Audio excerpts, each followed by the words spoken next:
My friend Zorp from the stars. A tale of friendship beyond the universe. Hashtag Chapter 1. The crash. The night everything changed started out completely ordinary, which Ellie would later think was kind of funny. Extraordinary things? She'd learn. Didn't always announce themselves with trumpets and fireworks. Sometimes they just dropped out of the sky and landed in your backyard vegetable garden, crushing your mom's prized tomato plants in the process. Ellie Chun was 9 years old, with straight black hair that her grandmother insisted was too long and a habit of asking questions that made her teachers either love her or find sudden urgent business in other classrooms. She lived with her mom, her dad, and her older brother Marcus in a blue house at the end of Sycamore Lane, the kind of neighborhood where everyone knew everyone else's business and the ice cream truck still came around on summer evenings. It was a Tuesday night in late July, the kind of hot, sticky evening where the air felt thick enough to swim through. Ellie had been in her room, supposedly doing her summer reading assignment but actually building an elaborate city out of Legos and wondering if she could convince her parents that architecture was basically the same as literature if you thought about it the right way. That's when the light happened. It started as a glow outside her window, bright enough that she noticed it even with her desk lamp on. At first, she thought maybe it was lightning, but it was the wrong color, not white but sort of bluish purple like the color of the galaxy nightlight in her little cousin's room, but times a million. The glow got brighter and brighter, and then there was a sound, a high-pitched whining noise that made her teeth hurt and the windows rattle. Ellie dropped the Lego piece she'd been holding and ran to the window just in time to see something streak across the sky. It wasn't a meteor. Meteors didn't have lights. This thing had lights, pulsing, strobing, desperately flashing lights in colors that seemed to shift and change even as she watched. It was small, maybe the size of her dad's car, and it was definitely, absolutely, no question about it, going to crash. "Mom! Dad!" Ellie yelled, but her voice was drowned out by the sound of the object hitting the ground. Even from inside the house, she heard the impact, felt it vibrate through the floorboards. The lights in her room flickered once, twice, then went out completely. For a moment, everything was silent and dark. Then the emergency lights kicked in downstairs, and she could hear her parents rushing around, her dad saying something about the circuit breaker and her mom asking if everyone was okay. "I'm fine," Ellie called, already running for her door. But something crashed in the backyard. "What?" That was her dad, his voice sharp with concern. "Ellie, stay inside." But Ellie was already thundering down the stairs, her bare feet slapping against the hardwood. She could see her parents in the hallway, her mom in her pajamas and her dad wearing the reading glasses he always claimed he didn't need. Marcus emerged from his room looking annoyed, his headphones still hanging around his neck. "What's all the noise about?" he grumbled. "Some of us are trying to." "Something crashed in the backyard," Ellie said again, more insistently this time. "I saw it through my window. It had lights and everything." "Probably a plane," Marcus said dismissively. "Or a drone or something." "It was not a drone," Ellie protested. "It was." "Everyone stay calm," Dad interrupted in his managing the situation voice. "I'll go check it out. Probably just a piece of space debris or something." "Space debris," Mom repeated, looking alarmed. "Is that normal? Should we call someone?" "Let me just take a look first," Dad said, grabbing the big flashlight from the emergency kit by the door. "Everyone else stay inside until I know it's safe." But of course, Ellie had no intention of staying inside. As soon as her dad stepped out onto the back porch, she slipped out behind him, ignoring her mom's protest. Marcus followed because he was curious too, even if he'd never admit it. The backyard was a disaster. The thing, whatever it was, had carved a path through the garden, leaving a trail of disturbed earth and broken plants. It had come to rest right in the middle of where the tomato plants used to be, and Ellie felt a pang of guilt because Mom had been so proud of those tomatoes. But the guilt was quickly overwhelmed by fascination because the object was like nothing Ellie had ever seen. It was roughly spherical, maybe 4 feet across, made of some kind of metal that seemed to shimmer and shift in the flashlight beam. It was still pulsing with those strange lights, though they were dimmer now, flickering weakly. The surface was smooth but not entirely regular. There were patterns etched into it, symbols or writing in a language that definitely wasn't English or Chinese or any language Ellie had ever encountered. Holy! Marcus breathed, his teenage coolness completely forgotten. Dad, what is that? Dad had gone very still, the flashlight beam steady on the object. I don't know. It's a spaceship, Ellie said with absolute certainty. Obviously. Don't be ridiculous, Marcus scoffed, but his voice lacked conviction. There's no such thing as. The object made a sound. It was a soft clicking noise, followed by a hiss like air escaping. A seam appeared on its surface, a line of light that grew brighter and brighter. Then, with a sound like a sigh, a panel slid open. The three of them stood frozen, staring. Something was moving inside. Everyone get back, Dad said, his voice tight. Now. But before any of them could move, something emerged from the opening. It was small, maybe the size of a basketball. It was also unmistakably, undeniably, completely and totally not from Earth. The creature was roughly spherical like its ship, covered in what looked like soft, fuzzy blue fur that seemed to shimmer with its own faint light. It had no visible legs, floating about a foot off the ground through some means Ellie couldn't even begin to guess at. Two large eyes dominated what Ellie assumed was its face. Huge, luminous purple eyes that seemed to take up half its body, with vertical slit pupils like a cat's. It had no mouth that Ellie could see, no nose, no ears. It looked at them, its enormous eyes blinking once, slowly. Then it made a sound. A soft, musical chirping noise that somehow managed to convey fear and exhaustion and hope all at once. And then it dropped out of the air and hit the ground with a soft thump, its glow fading to almost nothing. "Oh no," Ellie said. And before anyone could stop her, she was running forward. "Ellie, wait," Dad called, but she was already kneeling beside the small alien creature, her hands hovering uncertainly over its fuzzy blue body. Up close, she could see it was breathing or doing something like breathing. Its body was rising and falling in rapid, shallow movements, and its glow was flickering weakly, like a dying flashlight. "It's hurt," she said, looking back at her dad with wide eyes. "Dad, we have to help it." Dad had reached her side, Marcus right behind him. They all stared down at the small alien creature, and Ellie could see the war happening on her dad's face. The logical, safety-conscious part fighting with the part that couldn't stand to see something suffering. The creature's eyes opened, fixing on Ellie. It made another soft chirping sound, and one tiny appendage, something like a hand but with too many fingers, reached toward her. That decided it. "Okay," Dad said, his voice quiet but firm. "Okay, let's get it inside."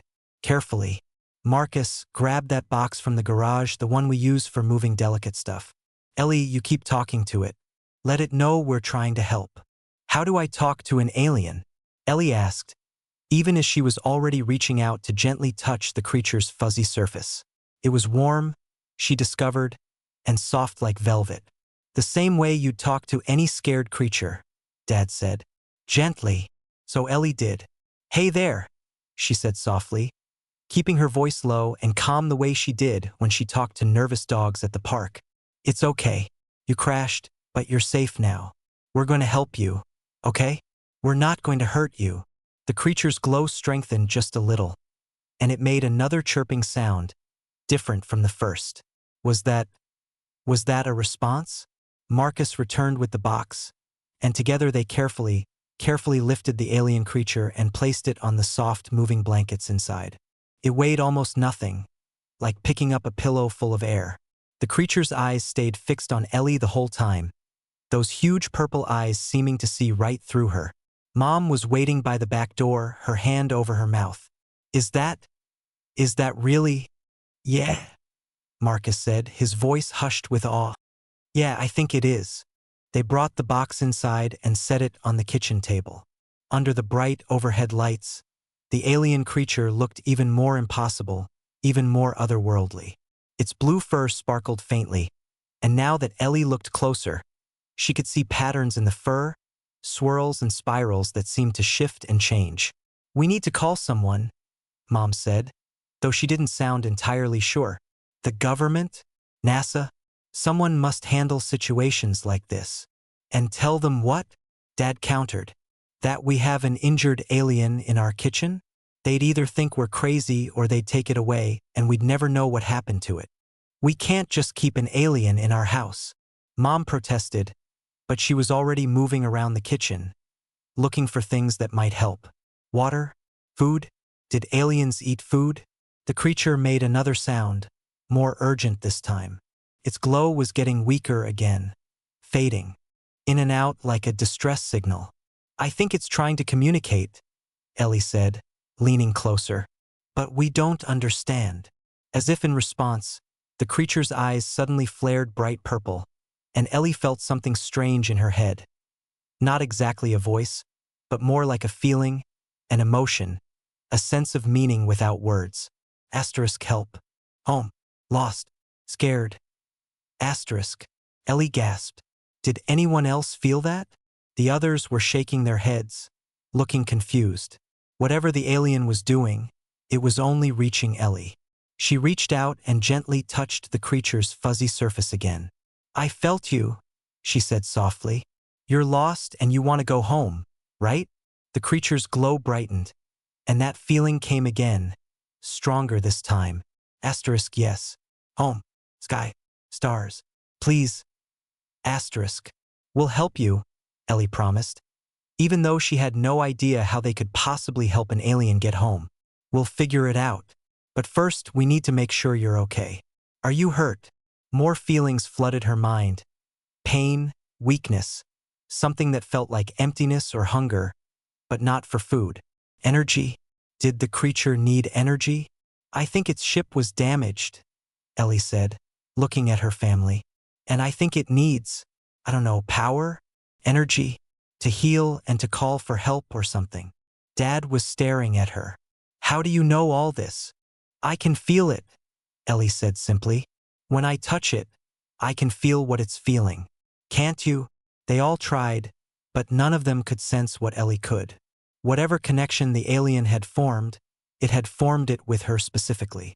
Okay, Dad said, slipping into problem-solving mode. Okay, let's think about this logically. Crashed. The ship is damaged. It needs energy. What kind of energy? As if answering, the creature's body suddenly pulsed with light, and the kitchen lights flickered. For just a second, they dimmed noticeably, and then the alien's glow brightened in response. Electricity, Marcus said, his eyes wide. It's absorbing electricity. That's how it's powered.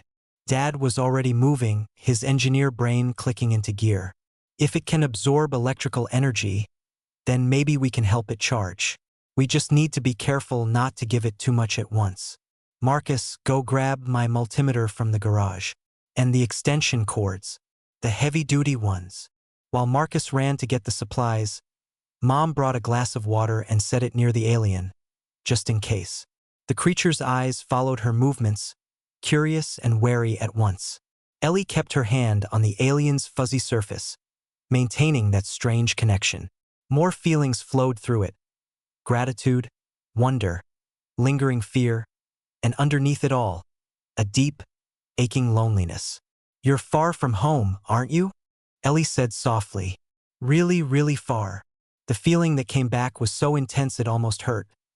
A sense of vast distance, of darkness and cold and emptiness stretching farther than Ellie's mind could comprehend.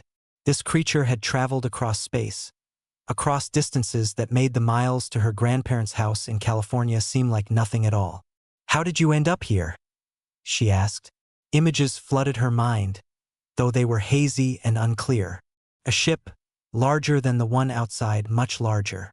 Other creatures, similar to this one but with slight variations. Some kind of accident or malfunction. Separation. Falling. And then the desperate crash, landing in a strange world where everything was wrong and nothing made sense. You got separated from your family? Ellie realized, her heart aching for this small, scared creature. And now you're all alone. The alien made a sound that needed no telepathic interpretation. It was the sound of something small and lost and frightened, and it went straight to Ellie's heart. We'll help you, she promised again. We'll figure out how to get you home. I promise. She just hoped it was a promise she could actually keep. Hashtag Chapter 2, Zorp. By midnight, Ellie's kitchen had been transformed into something that looked like a mad scientist's laboratory crossed with an emergency medical station. Dad had rigged up a careful system using a power strip, a dimmer switch, and about 17 different safety measures to allow the alien to slowly absorb electrical energy without overloading either the creature or the house's electrical system. It was working. The alien's glow had strengthened significantly, going from barely there flickers to a steady, soft luminescence that reminded Ellie of those glow-in-the-dark stars she used to have on her ceiling. The creature's breathing had evened out too, no longer the rapid, panicked movements from before. Remarkable, Dad kept muttering, taking readings on his multimeter and scribbling notes. The energy conversion rate is incredible. It's like nothing I've ever seen. Mom had spent the last hour on her laptop trying to research alien contact protocols. There weren't any official ones that applied to regular people. Looking up the nearest planetarium, in case they needed astronomical help, and stress eating an entire sleeve of cookies. Marcus was documenting everything on his phone, taking videos and photos, though Dad had made him promise not to post anything anywhere. The internet is forever, Dad had said seriously. We need to think very carefully about what we share and when. And Ellie? Ellie sat next to the alien, her hand resting gently on its fuzzy surface, that strange telepathic connection flowing between them like an open phone line. The longer they stayed in contact, the clearer the communication became.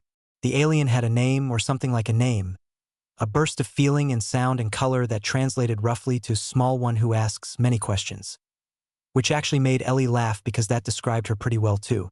But since that was kind of long for regular use, and since the sound the alien made most often was a soft Zorp noise, Ellie had started calling it Zorp. Zorp seemed to like the name, or at least didn't object to it. Through their connection, Ellie learned that Zorp was young, not a baby, but maybe the alien equivalent of her age, which explained a lot about why Zorp had panicked when separated from the larger ship. Zorp's people, and Ellie had gotten a sense of them, a whole civilization of fuzzy, glowing, floating beings, were explorers and scientists, traveling through space studying different worlds. Earth hadn't been their destination. That was the problem. Zorp's ship, the large one, had been passing through the solar system when something had gone wrong. An equipment malfunction, maybe, or some kind of space phenomenon that Ellie couldn't quite understand from the feelings and images Zorp shared. Whatever it was, it had caused several of the smaller research pods to be ejected, including Zorp's. Zorp had been alone in that pod, studying some kind of space readings for a school project. Aliens had homework too, apparently, when the ejection happened. The pod's guidance systems had been damaged, and it had been caught in Earth's gravity well. Zorp had tried to steer away, but the systems had failed completely, and crash. So your family doesn't even know where you are? Ellie said softly, her heart aching for Zorp. The feeling that came back was complicated, yes and no at once. Zorp's family knew something had gone wrong, knew that pods had been lost. They would be searching. But space was big, incomprehensibly big, and finding one small pod on one small planet in one small solar system was like trying to find a specific grain of sand on a beach. Then we need to help them find you, Ellie said with determination. We need to send them a signal or something. Can your pod do that? Zorp's glow dimmed with something like despair. The pod's communication systems were damaged, running on minimal power. Could maybe send a weak signal, but it wouldn't reach very far. Zorp's family would need to be relatively close to pick it up. How close? Images of space flooded Ellie's mind, distances that made no sense to her. Finally, Zorp translated it to something she might understand. Moon distance? Maybe. Mars distance? Unlikely. Beyond that? Impossible. Okay, Ellie said, thinking hard. Okay, so if they're searching for you, they'll probably come back to this solar system eventually, right? To look for the lost pods? So we need your signal to be as strong as possible so that when they get close enough, they can find you. Zorp pulsed with agreement and hope. Can we fix your pod? Ellie asked, looking at her dad. Make the signal stronger? Dad, who had been listening to Ellie's one-sided conversation with increasing fascination, came over to the table. I'd need to look at it. The technology is obviously beyond anything I'm familiar with, but engineering principles are universal. If I can understand how the communication system works, maybe I can boost its power or help repair the damage. Through Ellie, Zorp communicated that the pod was too damaged to fly, but yes, the communication systems could potentially be repaired with the right knowledge and materials. Some of what was needed was alien technology, but some of it was basic enough that Earth technology might work as a substitute. Then that's what we'll do, Mom said, joining the conversation. She'd been quiet for a while, processing everything, but now she had that look on her face that Ellie recognized. The look that meant she'd made a decision and was ready to act on it. We'll help you fix your ship so you can call your family. But that could take days, Marcus pointed out. Maybe weeks. Where's Zorp going to stay in the meantime? We can't exactly take him out in public. Her, Ellie corrected automatically. She'd gotten a sense from Zorp that while alien gender didn't work exactly like human gender, Zorp identified more with the concept of her than him. Her, Marcus amended. Point still stands. What do we do with an alien for however long this takes? The four of them looked at each other, then at Zorp, who looked back with those huge, innocent purple eyes. She stays here, Mom said finally. Obviously, we can't turn over a lost child to the government or anyone else, and we certainly can't leave her alone. She stays with us until we can get her home. Janet, Dad said carefully, that's a big responsibility. We're talking about hiding an actual alien in our house. There could be consequences. I don't care, Mom said firmly. Look at her. She's a child, far from home and scared. We're not abandoning her. Ellie felt a surge of love for her mom so strong it made her chest tight. Through their connection, she felt Zorp's reaction too. Overwhelming gratitude and relief and a feeling that translated roughly to safe, warm family good. Okay, Dad said, though he still looked worried. Okay, we'll make it work. But we need rules. No one outside the family can know. We tell people we're doing home renovations or fumigating or something to explain why we can't have visitors. Ellie, you especially need to be careful. I know you like to talk about things you're excited about, but I won't tell anyone, Ellie promised solemnly. Not even Evan. Evan was her best friend from school, and keeping secrets from him was hard, but she understood why this was important. And we need to be prepared for the possibility that we might not be able to fix the ship, Mom added gently, or that it might take a very long time for Zorp's family to find her. We need to be prepared to take care of her for potentially a long time. Through their connection, Ellie felt Zorp's fear spike at that thought. The fear of being trapped forever on a strange world, never seeing home or family again. Ellie squeezed Zorp's fuzzy surface gently. We'll figure it out, she said firmly. That's what we do in my family. We figure things out. The rest of the night was spent making arrangements. They set up a space for Zorp in Ellie's room, using a spare mattress and a lot of blankets to create something like a nest. Zorp didn't seem to sleep the way humans did, but she did enter a sort of rest state where her glow dimmed and her awareness retreated inward. They also discovered some interesting things about Zorp's abilities. She could float about 3 feet off the ground at maximum, though it seemed to require concentration and energy. She could manipulate small objects with those strange, many-fingered appendages that appeared and disappeared from her fuzzy body as needed. She could change her glow from almost dark to quite bright, though really bright seemed to tire her out. And she could eat, or rather absorb, a surprisingly wide variety of things. Not regular food, but materials. She seemed to particularly like metal and plastic, which she could somehow break down and convert to energy. She made little happy chirping sounds when Dad let her absorb an old broken calculator, and the experience was apparently so enjoyable that she glowed bright pink for 10 minutes afterward. That's going to make feeding her easier at least, Marcus observed. We have plenty of junk in the garage. By the time the sun started rising, painting the sky in shades of pink and gold, they had a plan. Dad would work on examining and potentially repairing Zorp's pod. Mom would figure out the cover story for why they suddenly couldn't have visitors.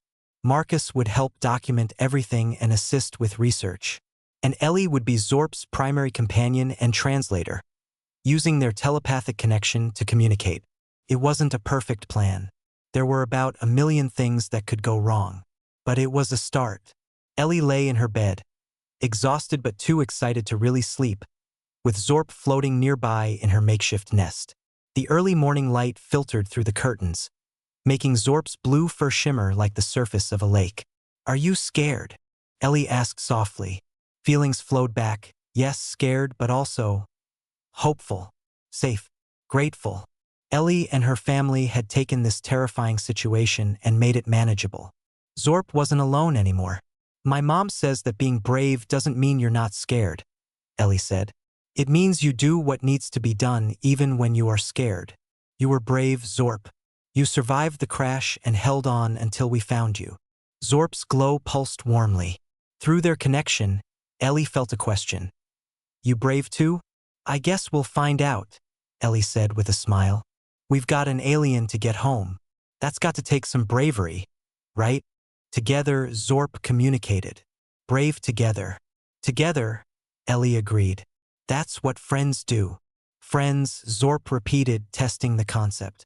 The word seemed to resonate with her, something that translated across species and planets and vast distances of space. Asterisk, yes. Friends. Asterisk. And as Ellie finally drifted off to sleep with an alien from another world floating peacefully nearby, she thought that maybe, just maybe, this was the start of the greatest adventure of her life. She had no idea how right she was. Hashtag Chapter 3. The Signal. 3 days later, Ellie's backyard looked like a scene from a science fiction movie. Dad had set up a work area around Zorp's damaged pod, complete with tarps to hide the alien technology from any curious neighbors who might peek over the fence, and enough tools and equipment to stock a small electronics store. The pod was fascinating up close. Now that it wasn't actively crashing, Ellie could appreciate the complexity of its design. The outer shell was made of something that looked like metal but behaved more like ceramic, hard and smooth but with a slight give to it when you press down. The symbols etched into its surface weren't just decoration, Dad had discovered. They were actually part of the ship systems, conducting energy and information through the hull itself. "It's like the entire ship is a circuit board," Dad had explained, his voice full of awe. "Every surface serves multiple purposes. There's no wasted space, no unnecessary components. It's the most elegant engineering I've ever seen." Through Zorp, they'd learned the basic principles of how the communication system worked. It used some kind of quantum entanglement, which Dad tried to explain and Ellie mostly didn't understand, to send signals across vast distances. The problem was that the entanglement generator had been damaged in the crash, and it needed components that simply didn't exist on Earth. But, and this was the important part, they could potentially build a substitute that would work well enough to boost the signal significantly. It wouldn't reach across the galaxy or anything, but it might reach the outer solar system if Zorp's family was out there searching. The plan was to combine Zorp's alien technology with Earth radio equipment to create a hybrid system. Zorp would provide the basic quantum entanglement framework using the undamaged parts of her pod systems, and Dad would build an amplifier using parts from old radios, satellite equipment, and a few things he'd ordered online with overnight shipping. Ellie's role was to maintain communication between Zorp and Dad, translating Zorp's technical knowledge, which was considerable despite her young age, into terms Dad could understand and vice versa. It was harder than it sounded. "Okay," Dad said, holding up a circuit board he'd been working on. "Zorp, I need to know if this frequency modulation will interfere with your quantum field harmonics, whatever those are." Ellie touched Zorp's fuzzy surface, and images flooded her mind. Waves and particles and fields of energy that danced in patterns she had no words for. She tried to translate it back. I think she says that the frequencies are compatible but they need to be synchronized. Like, they need to pulse at the same time or they'll cancel each other out. Phase-locked, Dad translated. "Okay, I can do that. We'll need a master clock to keep everything synchronized."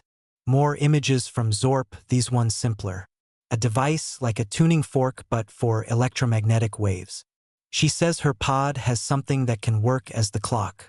It's in the central chamber, the silver cylinder with the blue rings.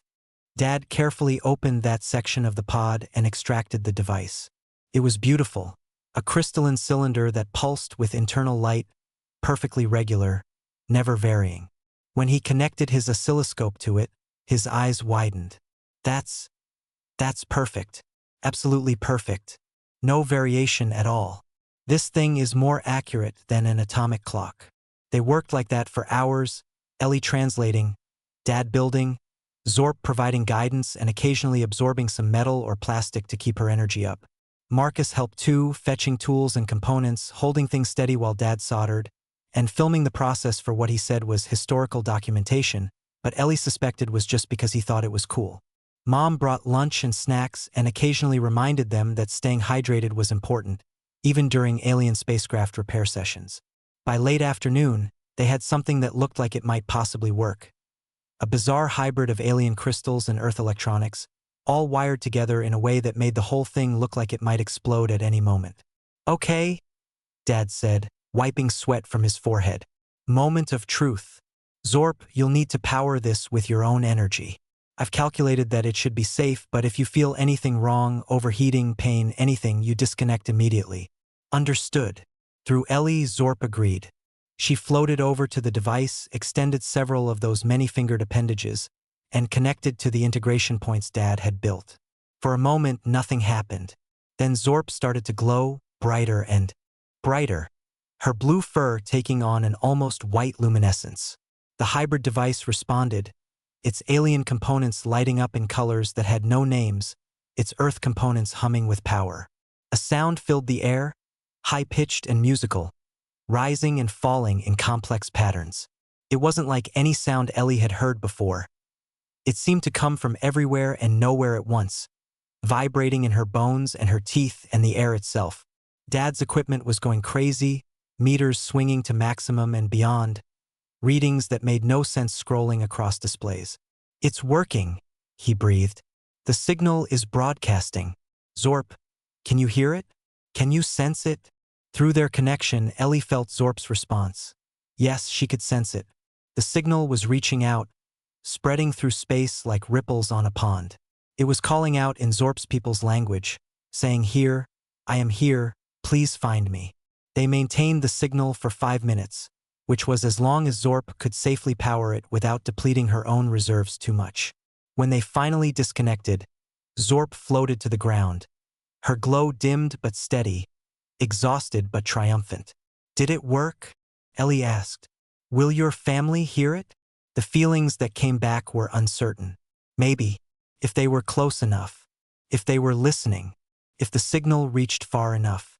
There were many ifs, but it was a chance, and that was more than Zorp had before. We'll broadcast again tomorrow, Dad said, already making notes. And the day after. Every day until your family finds you. The more signals we send, the better the chance they'll detect one. That night, Ellie lay awake in her dark room, staring at the ceiling. Zorp floated nearby, her soft glow providing a night light that pulsed gently like a heartbeat. Are you scared that they won't come? Ellie asked softly. The feeling that came back was complicated. Fear, yes, but also trust. Trust in her family to keep searching. Trust in Ellie's family to keep helping. Trust that somehow things would work out. What's your home like? Ellie asked. Your real home, your planet. Images flooded her mind, and they were beautiful. A world of floating islands suspended in clouds of luminous gas. Cities of crystal and light where Zorp's people floated and danced and sang in colors. Vast libraries of knowledge stored in quantum crystals that anyone could access. Gardens of plants that glowed and moved and responded to thought. It was so different from Earth, so alien, and yet Ellie could sense the familiarity in it for Zorp, the comfort of home, the warmth of belonging. It sounds amazing, Ellie said honestly. I hope I get to see it someday. Zorp pulsed with surprise. Visit? You? Why not? Ellie said with a grin. You're visiting my planet. Fair's fair that I should get to visit yours someday. The idea seemed to delight Zorp. She glowed brighter, swirling with colors. Excitement and joy and the wonderful possibility of showing her friend her home world someday. Promise, Zorp communicated. When grown. When can travel. Promise show you. Asterisk. I promised to visit, Ellie promised back. And you promised to show me everything. Deal, Zorp said, and even though she had no mouth to smile with, Ellie could feel the smile in the emotion that flowed through their connection. They broadcast the signal every day for a week. Each time, Ellie would touch Zorp and feel the message spreading outward. Here, I am here, please find me. Each time they'd wait and hope for a response. And each time, there was only silence. Zorp was starting to lose hope. Ellie could feel it. The bright optimism from those first days was fading, replaced by a growing resignation. What if her family had already moved on? What if they'd searched this area already and given her up for lost? What if they'd never find her? Don't give up, Ellie said on the 8th day, after another broadcast had yielded nothing. Your family is out there. They're looking. I know they are. How know? Zorp asked, her glow dim with sadness. Because that's what families do, Ellie said simply. They don't give up on each other. My grandmother came to America from China when she was young, and she told me once that what got her through the hard times was knowing her family was always thinking of her, always hoping. She was okay even when they were on opposite sides of the world. Your family is probably thinking of you right now, wondering where you are, hoping you're safe. Miss them, Zorp communicated, and the feeling was so intense it brought tears to Ellie's eyes. I know, Ellie said softly, but we're going to get you back to them. I promise. She just hoped it was a promise she could keep. Hashtag Chapter 4. Contact. On the 12th day, something changed. They were doing their daily broadcast, the same as they'd done for nearly 2 weeks.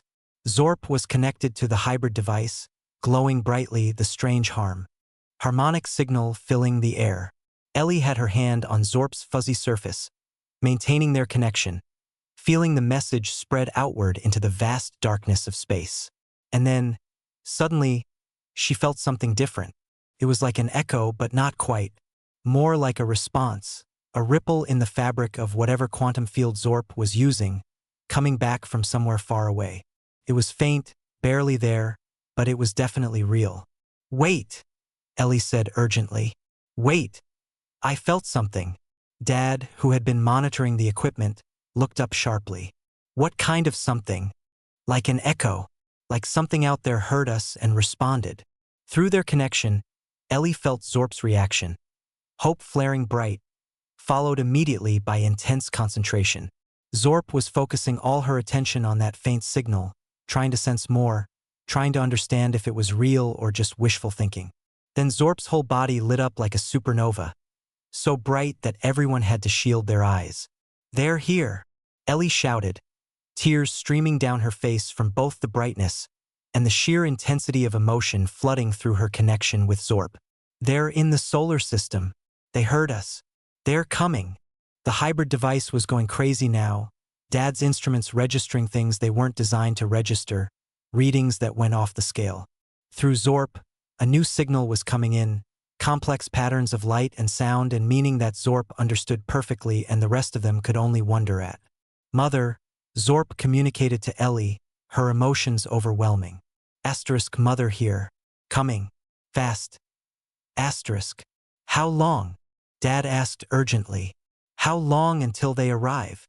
More communication between Zorp and her people, signals flying back and forth faster than Ellie could track. Finally, Zorp sent her an answer, 2 days, maybe less. They were coming as fast as they could. The next 2 days were a strange mix of excitement and anxiety. Zorp was transformed. Her glow was almost constant now, bright and joyful, her movements more energetic. She floated around the house, touching everything, looking at everything as if memorizing it. Through their connection, Ellie understood. Zorp was saying goodbye. You're really leaving? Ellie said the night before the aliens were due to arrive, and she couldn't keep the sadness out of her voice. Have to, Zorp communicated. Asterisk family. Home. Belong there. Asterisk. I know, Ellie said, wiping her eyes. I know you have to go. I'm going to miss you. Miss you too, Zorp responded, and her glow pulsed with sadness that matched Ellie's. Asterisk best friend. Never forget. Asterisk. Never forget, Ellie agreed, holding out her hand. Zorp extended one of her many-fingered appendages and wrapped it around Ellie's fingers, as close to holding hands as they could manage. They spent that last night talking, or rather, communicating in that strange, wordless way they developed. Zorp told Ellie more about her home, her family, the adventures she'd had before this one. Ellie told Zorp about Earth, about school and friends, and all the things she loved about her planet. You made me see Earth differently, Ellie said. Through your eyes, everything seemed new and amazing. The way water moves, the way plants grow, even just the way gravity works, you were fascinated by all of it. It reminded me not to take things for granted. You showed me, Zorp communicated, that kindness is universal. That even when scared, even when different, can find friendship. Important lesson. Carry with me always. The next evening, just as the sun was setting, Dad's equipment picked up a massive energy reading coming from directly overhead. They all rushed outside to the backyard, staring up at the darkening sky.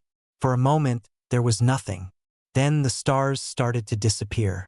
It wasn't that they were going out. It was that something massive was blocking them, something so large that it blotted out a huge section of the sky. The ship was invisible to normal vision, but as Ellie watched, lights began to appear on its surface, thousands of them, millions, creating a pattern so complex and beautiful it took her breath away. Zorp was floating higher than Ellie had ever seen her go, almost to the roof of the house, her whole body glowing like a beacon. She was calling to her family, and they were responding. A beam of light descended from the massive ship, gentle and warm, surrounding Zorp in a column of radiance.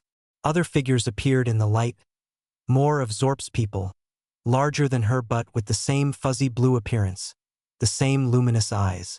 One of them, Zorp's mother, Ellie somehow knew, floated down to where Zorp hovered.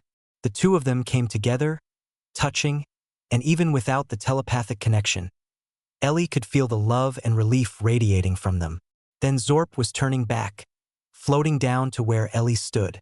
She came close, closer than she'd ever been without actually touching, until Ellie could feel the warmth of her glow on her face. Thank you, Zorp communicated one last time. Saved me, helped me, loved me. Thank you, friend Ellie. Thank you for letting me know you, Ellie said, tears streaming freely now. For being my friend. For showing me that the universe is bigger and more wonderful than I ever imagined. Not goodbye, Zorp said firmly. See you again. Promise. When grown. When can travel. Visit. I'll be waiting, Ellie promised. You know where to find me. One last touch. One last burst of shared emotion. Love, gratitude, friendship that would span light years and years. And then Zorp was floating upward, into the beam of light, toward her family and home. The ship stayed for a moment longer, long enough for a different sort of communication to reach out, not to Ellie specifically, but to all of them. It was a feeling of gratitude, of respect, of acknowledgement. Zorp's people knew what Ellie's family had done. They would remember. And then the ship was rising faster and faster until it was just a bright point in the sky, and then not even that.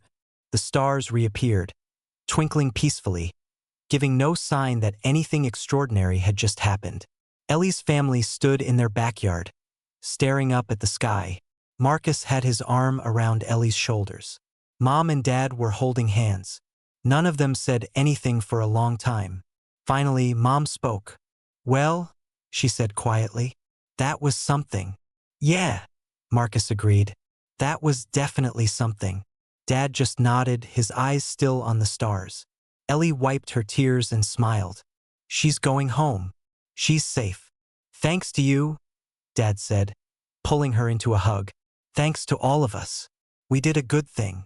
That night, lying in bed, Ellie's room felt too empty. No soft glow floating nearby. No wordless communication filling her mind. Just her, alone with memories of the most amazing 2 weeks of her life. But as she lay there, staring at the ceiling, she felt something. It was faint, barely there, like the whisper of a thought from very far away. But she recognized it instantly. Thank you, friend. See you again someday. Promise? Asterisk. Ellie smiled into the darkness. See you again, Zorp. It's a promise. And somewhere out there, among the stars, she knew an alien was smiling back. The end.